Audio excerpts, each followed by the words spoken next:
عزیزان ملت اسلامیہ، قرآن مقدسہ کی جس آیت کریمہ کی تلاوت کا میں نے شرف حاصل کیا، اللہ رب العزت ارشاد فرماتا ہے اقترب للناس حسابهم وهم فی غفلۃ معرضون۔ اللہ فرماتا ہے لوگوں کا حساب کا وقت قریب آ گیا اور وہ ابھی بھی غفلت سے منہ پھیرے ہوئے ہیں۔ حساب کا وقت آ گیا اور وہ ابھی بھی منہ پھیرے ہیں۔ اللہ فرماتا ہے اور جب کوئی نصیحت میرے پاس سے ان تک جاتی ہے، جب کوئی اللہ کی نصیحت ان کے پاس جاتی ہے تو وہ اسے سنتے ہی نہیں مگر کھیلتے ہوئے، یعنی اگر سنتے بھی ہیں تو کوئی توجہ نہیں ہے۔ کتنی سختی سے وعید فرمائی اللہ نے۔ اللہ کہہ رہا ہے کہ تمہارا حساب کا وقت قریب آ گیا، تمہیں ابھی بھی کوئی پرواہ نہیں، غفلت میں پڑے ہوئے ہو، اور میری کوئی اگر بات آ بھی جاتی ہے تو تم اسے کھیل سمجھ کے سنتے ہو۔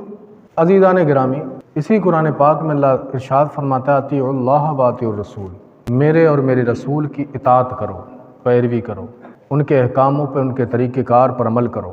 ہر چیز کا پریکٹیکل نمونہ میں نے تمہارے سامنے نبی پاک کی زندگی کو بنا دیا۔ اللہ فرماتا ہے لقد کان لکم فی رسول اللہ اسوۃ حسنہ، رسول کائنات کی زندگی تمہارے لیے نمونہ عمل ہے۔ تم رسول پاک کی زندگی سے جو سیکھنا چاہو سیکھو۔ میرے عزیزو، اللہ رب العزت نے قرآن سے احکام دیے کہ ایسا کرو، اب ایسا کیسے کیا جائے تو رسول پاک کی زندگی سے پریکٹیکل بھی کر کے بتا دیا، نمونہ بھی دکھا دیا کہ تم ایسا کرو۔ جیسے میرے نبی کھاتے ہیں ویسے تم کھایا کرو، جیسے میرے نبی چلتے ہیں ویسے تم چلا کرو، جیسے میرے نبی غریبوں کے ساتھ رہتے ہیں ویسے تم ان کا ساتھ دیا کرو، جیسے مسکینوں کے ساتھ میرا نبی ہمدردی کرتا ہے ویسے تم ہمدردی کیا کرو، جیسے بیویوں کے ساتھ سلوک کیے ویسے بیویوں کے ساتھ کیا کرو، جیسے بیٹیوں اور بچوں کے ساتھ کیے ویسے تم میرے نبی کی طرح سلوک کیا کرو، پڑوسیوں کے اتنا ہی ادب کرو جیسا طریقہ کار میرے نبی نے بتا دیا۔ تمام طریقہ کار اللہ نے رسول اللہ کی زندگی سے ہمیں بتا دیے، اور پھر بھی ہم کہتے ہیں زندگی مشکل ہے۔ عزیزان ملت اسلامیہ، اللہ نے ہمارے اوپر ذمہ کر دیا کہ ہم رسول اللہ کا مکان اور اللہ کا مکان سجائیں اور بنائیں، ان کو اتنا خوبصورت بناؤ کہ جتنا تم یہ چاہتے ہو کہ اللہ ہمیں اتنا خوبصورت انعام دے۔ اللہ نے ابراہیم خلیل اللہ سے کہا میرا گھر بناؤ، تمہارے ذمہ ہے، میرے گھر کو سجانا، سنوارنا، بنانا تمہارے ذمہ ہے۔ اللہ کے اس خلیل نے کوئی مزدور و مستری نہیں بلایا کہ پیسہ ہم دے دیں گے، مستری صاحب تم کر دو کعبے کا کام، مزدور سے کہا کہ مزدوری ہم دے دیں گے، مزدور صاحب تم کر دو مزدوری، کہا نہیں مولا تو نے میرے ذمہ ڈالا ہے نا تو میں مستری بنوں گا، میرا بیٹا اسماعیل مزدور بنے گا۔ اس لیے نہیں کہ وہ دوسروں سے کرا نہیں سکتے تھے، اس لیے کہ مولا کتنا خوش نصیب ہے تیرا خلیل کہ تو نے ہمیں موقع دیا اپنے گھر میں مزدوری کرنے کا۔ وہ بھی کرا سکتے تھے اور ان کے تو ایک اشارے پہ دنیا کام کرتی۔ اللہ کے رسول کے دور میں کعبہ شریف کی مرمت کا ٹائم آیا نا تو حضور صلی اللہ تعالی علیہ وسلم نے تمام صحابیوں سے کام کرایا۔ جب حجر اسود رکھنے کا وقت آیا تمام قبیلوں میں جنگ ہو گئی کہ یہ حجر اسود کو کعبے کی دیوار میں نصب ہمارا قبیلہ کرے گا، کوئی بولا نہیں ہمارا قبیلہ کرے گا، کوئی بولا نہیں ہمارا قبیلہ کرے گا، آپس میں قبیلوں میں بگاڑ پیدا ہو گیا۔ نبی آخر زمانے کہا کوئی جھگڑا نہیں کرے گا، کوئی نہیں لڑے گا، اس کو کعبے میں نصب وہی قبیلے کا سردار کرے گا جو صبح فجر کے وقت آ جائے گا، جو صبح کے ٹائم آ جائے گا پتھر وہی نصب کرے گا۔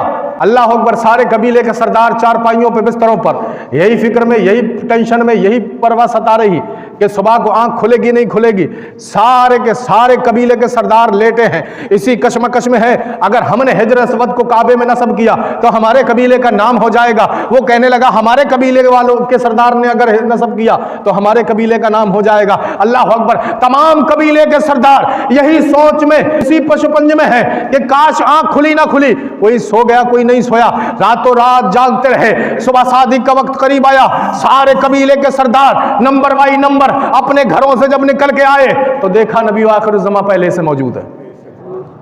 نبی آخر الزماں صلی اللہ تعالی علیہ وسلم پہلے سے کعبہ معظمہ میں حرم شریف میں موجود ہیں۔ سارے قبیلے کے سردار خاموش۔ شرط یہ تھی، فیصلہ یہ ہوا تھا جو پہلے آئے گا وہ حجر اسود کو نصب کرے گا۔ اب تو قبیلہ قریش کے سردار محمد عربی صلی اللہ تعالی علیہ وسلم آ گئے، اب ان کے علاوہ کوئی دوسرا اس پتھر کو نصب نہیں کر سکتا۔ قسم خدا کی، سارے سردار ایک طرف، مگر میرے نبی نے فیصلہ تو کتنا عجیب کیا۔ میرے نبی تو بڑا بہترین فیصلہ کرنے والے ہیں۔ تمہیں پتہ ہے حضور صلی اللہ تعالی علیہ وسلم صبح صادق کے وقت پیدا ہوئے، بیچ دن میں بھی پیدا ہو جاتے، بیچ رات میں بھی پیدا ہو جاتے. اس میں کیا حکمت تھی کہ صبح صادق کے وقت ہی اللہ نے ان کا وقت معین کیا کہ یہ صبح صادق کے وقت پیدا ہوں. تو علماء اکرام نے اس کا یہ نکالا کہ حضور صلی اللہ تعالی علیہ وسلم اگر دن میں پیدا ہو جاتے تو دن رات کو تانے دیتا, چیلنج کرتا, اے رات تیری کیا ویلو, اے رات تیری کیا ویلو ہے, تیری کیا حقیقت ہے, دو عالم کے مالک و مختار مجھ دن میں تشریف لائیں, دن میں آئے تو دن کی عزت زیادہ. رات میں حضور پیدا ہوتے تو رات دن کو چیلنج کرتا, اے دن تیری کوئی حقیقت نہیں, تیرا کوئی وقار نہیں, عزت نہیں. حضور نبی آخر زمان تو مجھ تاریکی میں اجالا بکھیرتے آئے تھے. حضور تو رات میں تشریف لائے تو ویلویشن زیادہ میری, مگر اللہ نے کہا نہ محمد رات میں آئیں گے نہ دن میں, صبح صادق کے وقت آئیں گے تاکہ رات میرے حبیب کا جاتے جاتے دیدار کر لے اور دن آتے آتے دیدار کر لے. تو نبی نے فیصلہ تو بڑا بہترین کیا ہے, کسی کے ساتھ حق تلفی نہیں کی. نبی پہلے آئے, تمام سردار ایک طرف اکٹھا خاموش کھڑے ہیں, نبی ہیں, امتی سے پیار تو ہوگا نا.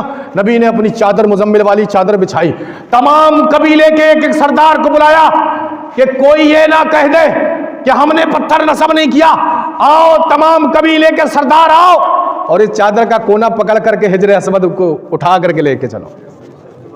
پتھر کو چادر میں رکھا, چادر تمام قبیلے کے سرداروں کے ہاتھوں میں پکڑائی کہ اب سارے لوگ اس پتھر کو نصب کرو, یہ میرے سرکار صلی اللہ تعالی علیہ وسلم.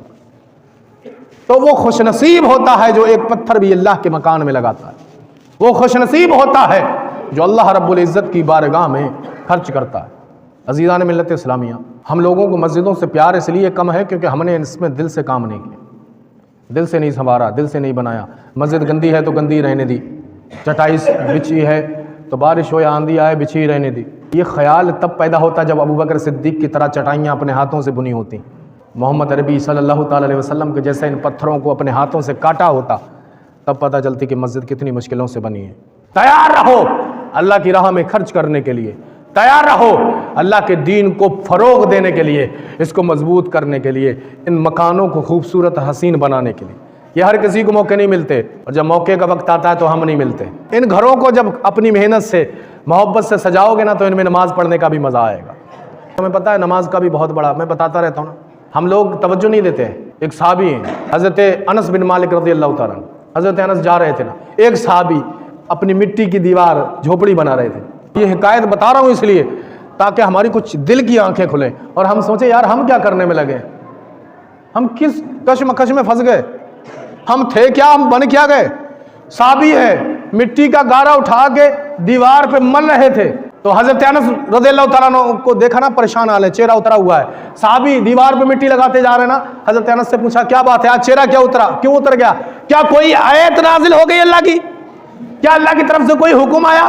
ہم تو موبائلوں پہ اپڈیٹ پوچھتے ہیں, کرکٹ کا کیا ہے, کتنے رن ہو گئے, الیکشن کا کیا ہے, کتنی سیٹیں جیت گئیں. ہم نے کبھی پوچھا اس معاملے میں اللہ کا کیا حکم ہے, کیا اپڈیٹ ہے دین کی, اللہ نے کیا ہے کام حکم بھیجا ہے اس معاملے پہ, کبھی نہیں. ہمیں تو اپڈیٹ دنیا کی چاہیے, ہمیں اللہ کے حکموں سے کوئی مطلب نہیں ہے. مگر مطلب تب ہوگا نا جب فرشتہ جھنجھوڑ کے پوچھے گا من ربک ما دینک ما کنت تقول فی حق هذا الرجل, جوانی کہاں گزاری, کمایا ہوا مال خرچ کہاں کیا, تب ہمیں پتہ چلے گا یار اپڈیٹ اگر اس کی پوچھ لیتے نا تو آج کامیاب ہوتے.